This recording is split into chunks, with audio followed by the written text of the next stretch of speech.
ও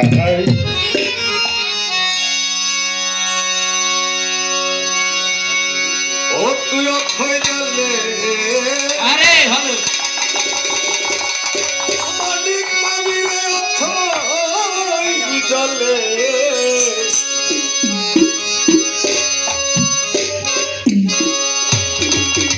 অক্ষয় জলে মানিক পাবি হইলে প্রেম ডুবরি রে তৌহিদ সাগর কঠিন পারি রে তৌহিদ সাগর কঠিন পারি হারমোনিটা একটু কমে যায় সাতটা বেশি হচ্ছে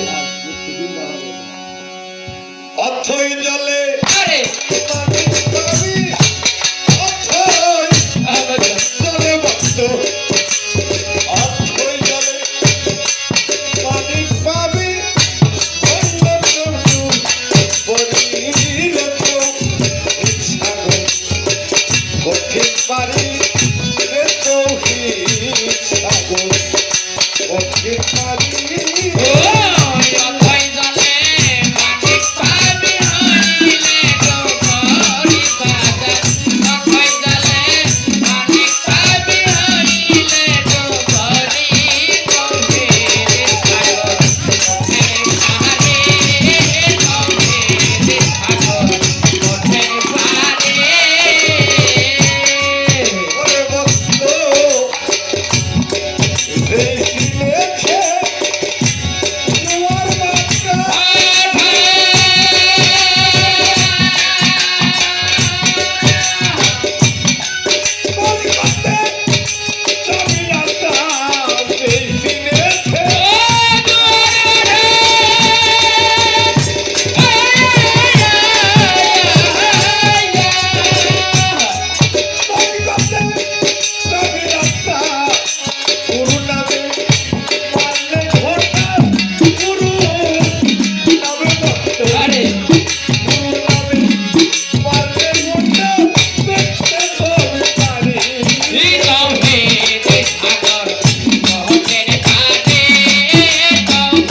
মাখন তুলতে চাও বা খাইতে চাও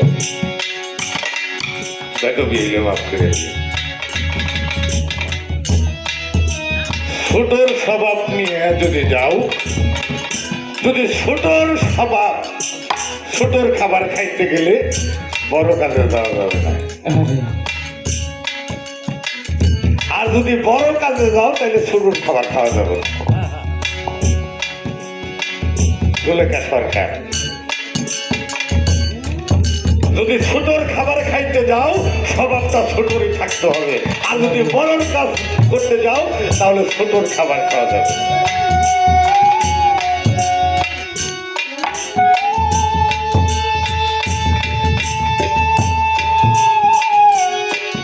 আমরা কোনো মানে চাই, আমরা তো মুর্শিদের কাছে যাই চাই, মুর্শিদের ফেলাই বিপদে বিপদে ফেলাই নে। মুর্শিদের কাছে যখন একটা ভক্ত যায় নিরিবিলি কিছু কথা বলে, তার আবেগ কত কিছু থাকে লেনদেন করে। আমরা যে মুর্শিদের কাছে কই বাজান ভূত ছাড়ানের কবিরা দিয়ে যাইছে, আমরা যে মুর্শিদের কাছে ভূত ছাড়ানের কবিরা দিয়ে বাবা একটা মেয়ে দেখছি পছন্দ হয়েছে পোলা দেন বাসায়, কিন্তু তারা তো রাজি হয় না, তার কোনো তাবিজ কেমন জানতে জানবে। কথা কি ঠিক নেবে? ঠিক হ্যাঁ।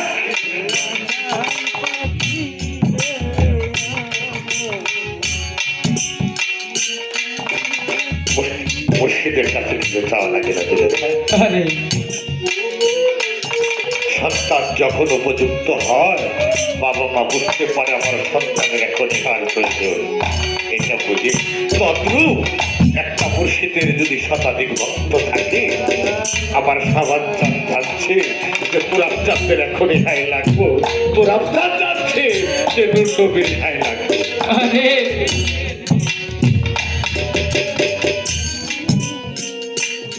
এটা চাওয়ার জিনিস না, মুর্শিদ যখন দান করে। হযরত বড়পীরের বাড়ি মিসকিন মহিউদ্দিন নামের চাকর ছিলেন, 18 বছর ওই বাড়িতে বিনা বেতনে গোড়ার ঘাস কাটতে। 18 বছরে একদিন দেখলো ওই মহিউদ্দিন শুধু গোড়ার ঘাস কাটে, গোড়াকে খাওয়ায়, অন্যদিকে খেয়াল করে না। হঠাৎ করে ফজরের নামাজ পড়ে বড়পীর বসে রয়েছে।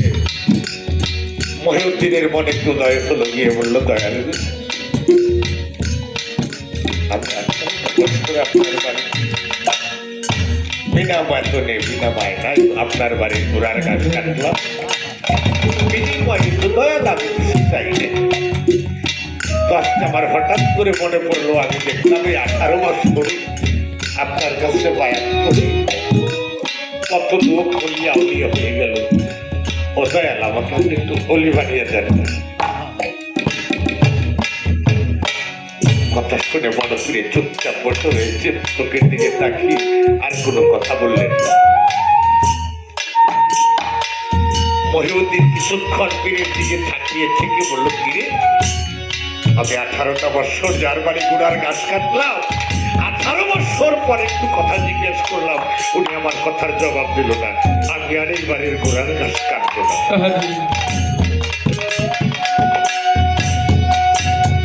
উঠলা পাখি বেঁধে বাড়ি থেকে রওনা হয়ে গেল, তুই বাড়িতে আর থাকবো না। মহিউদ্দিন কিছু দূর গিয়ে মনে মনে ভাবলো, আল্লাহ রে 18 বছর যার বাড়ির গোড়ার গাছ কাটলাম, একটু কথা চাইছিলাম দিল না। আল্লাহ বাড়িটা যদি পুইরা যাইতো গাছ, আগুন লাইতে যদি পুইরা যাইতো গাছ। এই কথা বইলে মহিউদ্দিন কিছু দূর অগ্রসর হয়েছে, তাকাইয়া দেখে যে বড়পীরের বাড়ি খাও দাও করে আগুন লাগছে। মহিউদ্দিন দূর থেকে তাকিয়ে দিয়ে কই ব্যাপার, বড়পীরের বাড়ি আগুন লেগে বাড়িটা পুইরা যাইতেছে। আল্লাহ গো, আমারও কি কিছু নাই দিল, আমি তো 18টা বছর ওই বাড়িতে থাকছি, আমি তো ওই বাড়িতে 18টা বছর থাকছি। যেই ঘরে আমি থাকতাম ওই ঘরটাও পুড়ে যাচ্ছে। বাবা আল্লাহ আগুন ফাগুন কিভাবে একটু ওই পিছন দিকে তাকিয়ে আমার অপর দিকে তাকিয়ে এনে থামছে আগুন লাগে বেরিয়ে ওই চোখের জল ছেড়ে দিয়ে বলছি বড় পীরের পায়ের কাছে গিয়ে বললো দয়াল গো আমি আপনার কাছে আর কোনো দিন কিছুই চাবো না। দরদি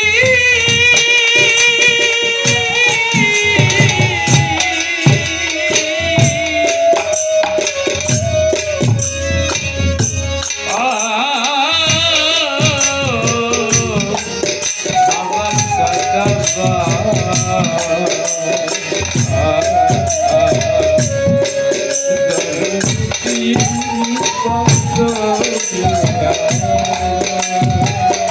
বড় পীর মহিউদ্দিনকে বুকে নিয়ে বললো মহিউদ্দিন 18টা বছর তুই আমার বাড়ির গোড়ার গাছ কেটেছিস বাবা, তুই আমার কাছে কোনোদিন কিছু চাসনি। আমি বাবা তোরে কিছুই দিতে পারি নাই, তবে তুই আগুন ধরতে কইলে ধরে আর নিভতে কইলে নিবি। তুই আগুন ধরতে কইলে ধরে আর যদি নিভতে তাইলে নিবি।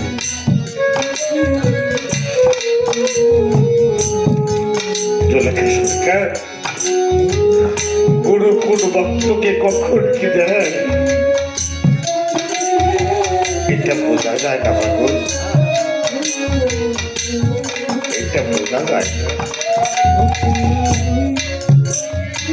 যেই জায়গা থেকে কথা বলেছ তুমি একই পানি বিভিন্ন স্তরে ভাগ হয়ে গেছে, একই পানি পাত্র বিশেষ আকার ধরে। সাধক হালিম বলেছে সেই না নদীর মিষ্টি পানি যেই খেয়েছে যত খালি, সাধক হালিম বলে তেমনি জ্ঞানী আর তেমনি ভক্তি। আরে অস্ত্র একটা, ব্যবহারের ধারা দুইটা। যেমন একটা চাকু দিয়ে যদি আমি একটা মানুষকে পেটের মধ্যে আঘাত করি মানুষটা কিন্তু মারা যাবে, ওই চাকু দিয়ে কিন্তু ডাক্তার শত শত অপারেশন স্বীকার করতেছে, তাতে কি মারা যায়? যায় না। কেন? ওই ডাক্তার কৌশল চাই না কাটছে আর আমি না বুঝে কাটছি, এদিকে আমারটা মারা গেছে। অস্ত্র একটা, ব্যবহারের রাস্তা দুইটা। মুর্শিদ তদ্রূপ। গুরু বাক্য হলো ইসমে আজম, ইসমে আজম শব্দের আবিধানিক অর্থ হলো আগুন। এই আগুন নিয়ে যদি কেউ খেলা করি পুরা ছাড়া তো আর কিছুই নাই। মুর্শিদ প্রেমের পুরা, আরে এটা হলো মুর্শিদ প্রেমের পুরা, এটা কোনো বাহ্যিক জগতের আগুন। মুর্শিদ কি? তুমি বলছো এখানে না হলো মোর আপন চেনা, আপন কি কেমনে চিন্তা, এই যে আরেকটা পয়েন্ট রয়েছে, আপন কে?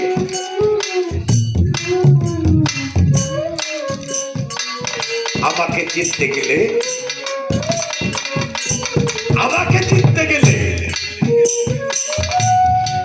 আমার মধ্যে আর একজন আমি তৈরি করতে হবে। আমার মধ্যে যে আমিত্বটা আছে এই আমিত্বটা ফেলে দিয়ে আমাকে আরেকটা আমি তৈরি করতে হবে, সেটার মাধ্যমে মুর্শিদের মাধ্যমে।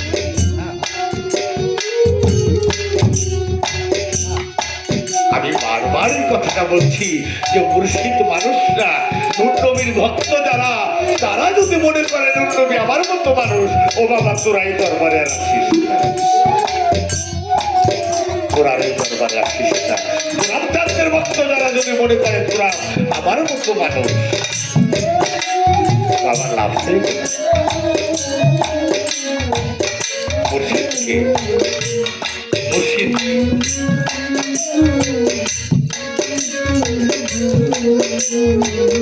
যে আলীর উপরে ভিত্তি করে আল্লাহ রাসূল কি করলেন?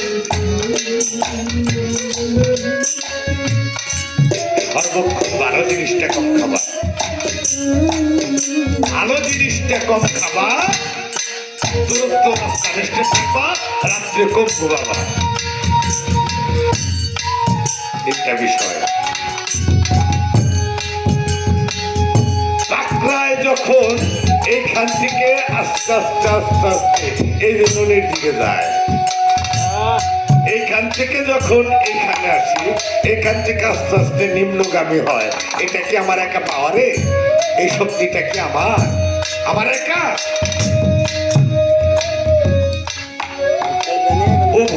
উভয়ের মধ্যে এইখানে গুরুর আধ্যাত্মিক আর একটা শক্তি থাকে। ওই শক্তিটা যখন পাকড়ায় বাড়ি যায়, ওইখান থেকে হয় নদীর উৎপত্তি। আরে সিগন্যাল স্বরূপ যতটুকু বলা সম্ভব, এটা কম কম। কেননা আল্লাহ রাসূল মেরাজ করতে গিয়েছিলেন, মেরাজে গিয়ে দেখলেন পানির খুব সংকটময়, পানির খুব সংকটময়। আল্লাহ রাসূল মেরাজে গিয়ে বুঝলেন যে পানির খুব সংকট।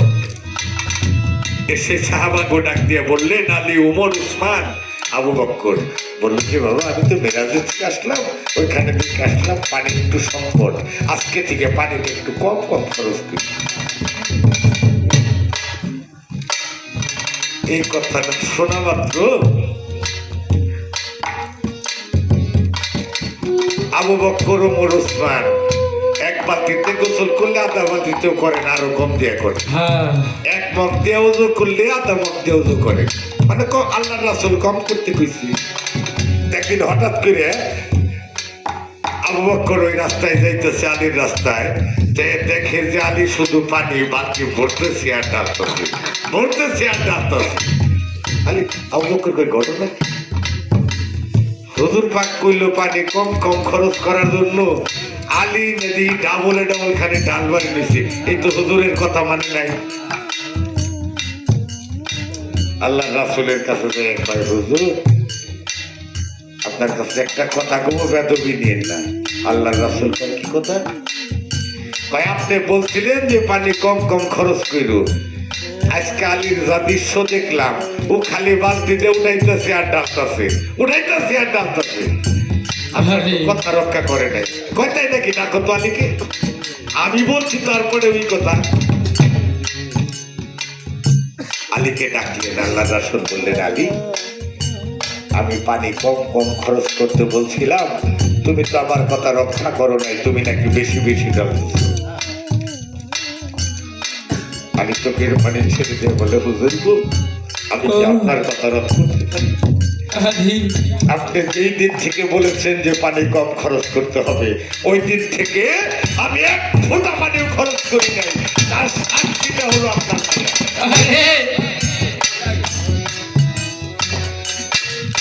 আপনি যেই দিন থেকে বলছেন যে পানি কম খরচ করো, ওই দিন থেকে আমি এক ফোঁটা পানিও খরচ করি নাই।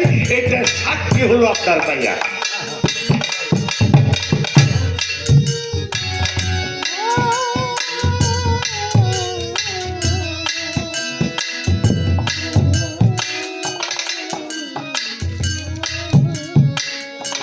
আল্লাহ রাসূল বুঝতে পারবে, আল্লাহ রাসূল বুঝতে পারলেন বিষয়টা।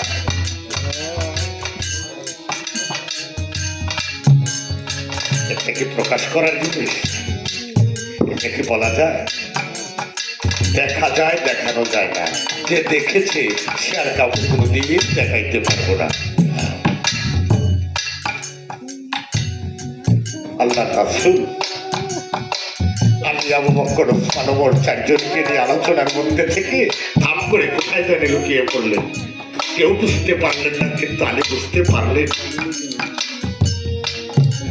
আলী ভাবলেন, দয়াল গেলেন কোথায়? খুব খেয়াল করে দেখি, আলী খুঁজতে খুঁজতে দেখে যাক পাহাড়ের গুহার নিচে দুহাত তুলে আল্লাহ রাসূল চোখের পানি ছেড়ে দিয়ে হাত দুটি তুলেছি। আলী আস্তে আস্তে গিয়ে সামনে দাঁড়ালেন। আল্লাহ রাসূল খেয়াল করে দেখলেন যে আলী দাঁড়িয়ে রয়েছে। আল্লাহ রাসূল আলীকে প্রশ্ন করলেন, হাত দুটি নামে আলী, তুমি এখানে? বললো হুজুর আমি এসেছি দেখো বেটে না হুজুর, আজকে আমি আপনাকে দুটা কথা জিজ্ঞাসা করব। আল্লাহ রাসূল বললেন যে আমি কি জিজ্ঞাসা করবে করো। বলে হুজুর আমি জানতে চাই আপনি ব্যক্তিটা কি। আলী আল্লাহ রাসূলকে প্রশ্ন করলেন আমি জানতে চাই মূলত আপনি ব্যক্তিটাকে। আল্লাহ রাসূল কয় আলী যে তুমি কেমন কথা বলো, আমি ফাতেমার বাবা, এটা তুমি জানো না? আলী কয় আপনি যে ফাতেমার বাবা এইটা আমি জানি, আমার প্রশ্নই এখানে না, তারপরেও আমি জানতে চাই আপনি কি।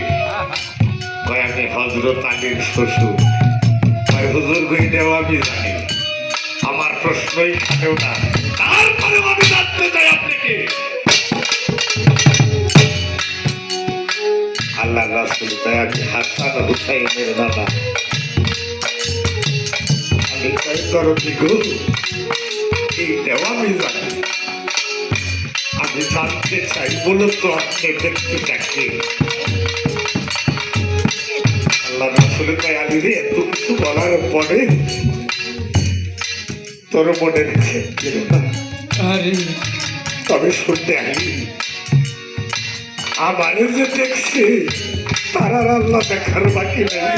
ওরে কে হইয়াছে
গুরুর প্রেমের প্রেমিক যারা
করিব কোথায় যাব ও কি করিব কোথায় যাব করিব কোথায় যাব কি করিব কোথায় যাব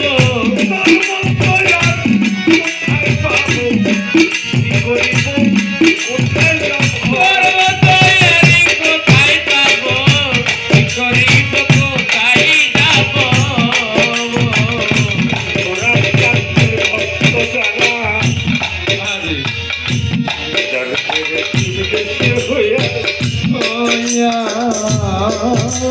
আরে ওয়া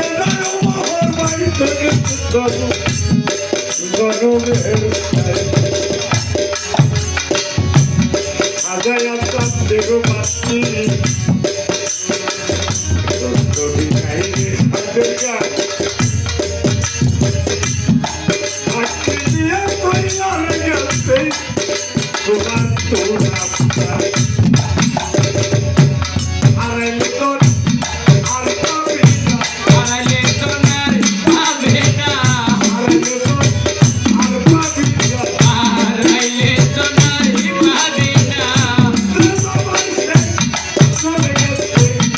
আড়াইলে সোনার ভাবি না চলে গেছে আড়াইলে সোনার হবে না বেলামাটা কইলা গেছে আড়াইলে সোনার হবে না গুরুদারে ভক্তের গালা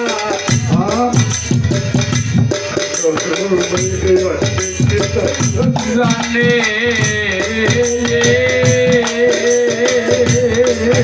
মুর্শিদ ভক্তের গালা কেমন করে আত্মাই আছে ওরে গুরু জানে ভক্তের জালা রে কোন বিধান অল্পে কিতাই জানে গুরু জানে ভক্তের জালা আত্মাই জানে ছবি পাখে যদি কারোর ব্যথা বানানো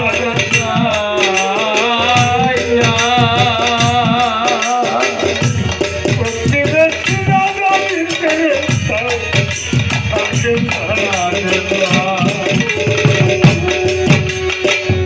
তাকে হারাইছে ফুলের সাইজা সেই জানে তার জালা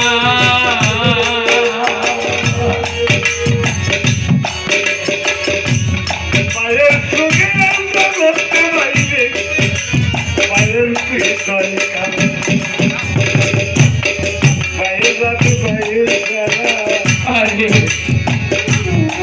জানাই অন্যে জানে না জানে না পায়ে হারা শুনে পায়ের জগতে বাড়া হারাইছে পাটে মারপেটের ভাই হবে দেখতে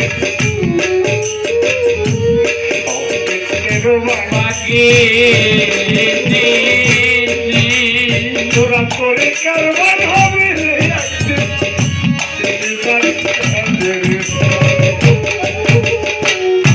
পায়ে যাবে পায়ের জানা পায়ে জানে মায়ের জালা পায়ে যাবে পায়ের জানা ওরে আমার ভাই লোকে হৃদয় জালা পায়ে জানে মায়ের জালা ভাই লোকে হৃদয় জালা রে পায়ে জানে মায়ের জালা আমি মাথা ছাড়লাম পিতা ছাড়লাম আরে আল্লাহ তোরার বা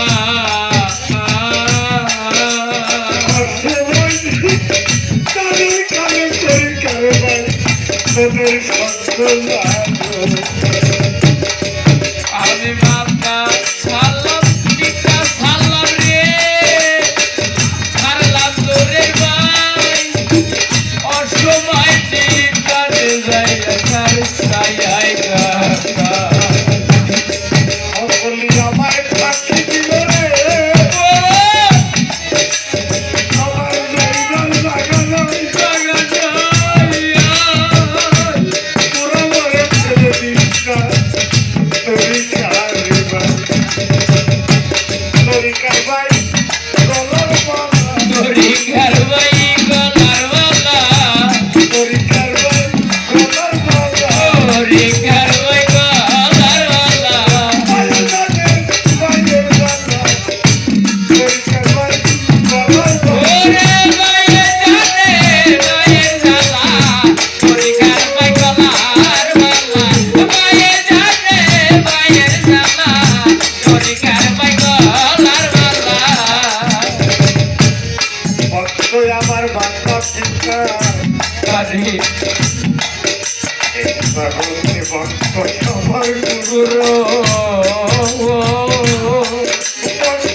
ভাই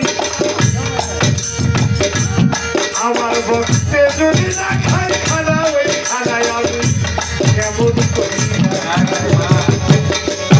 ওরে ভক্ত বড় ভালোবাসি, খাইতে পারে তোরে আদরি রে, ভক্ত বড় ভালোবাসি। সারা যে এই জগতে ওই আমার কেহ নাই ভক্তর সঙ্গ করতে করতে দেহের পাখি জানো যে তোর পুত্র হবে না রে কর্ম তোহার হবে না রে, তোর পুত্র হবে না রে কর্ম তোহার হবে না রে, কোথায় যাব কর্ম তোহার হবে না রে, কি করিব কোথায় যাব কর্ম তোহার হবে না রে। ভক্তের সঙ্গ করো যারা তোরে কেন ভাই এই সঙ্গে যেন একদিন আমার প্রাণ পাখি বিদায় রাজা গুরু রামদাস সঙ্গে সাথী দয়াল নামটা সঙ্গের সাথী, গরম নামটা সঙ্গে সাথী গরব শান্ত সঙ্গের সাথী, আমার জানা রইল কোথায় গরম নামটাই সঙ্গে ও হারাইলে তো রইল কোথায়, গরব জানব সঙ্গের সাথী। গরুর দেবের দেবী যারা এই জগতে দেখলেন না যায় না যায়, তাদের পরিণামে মনে মারা এই সাধুর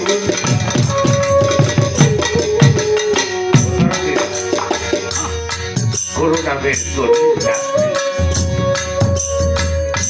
কোনদিন মারা যায় নাই যাবে না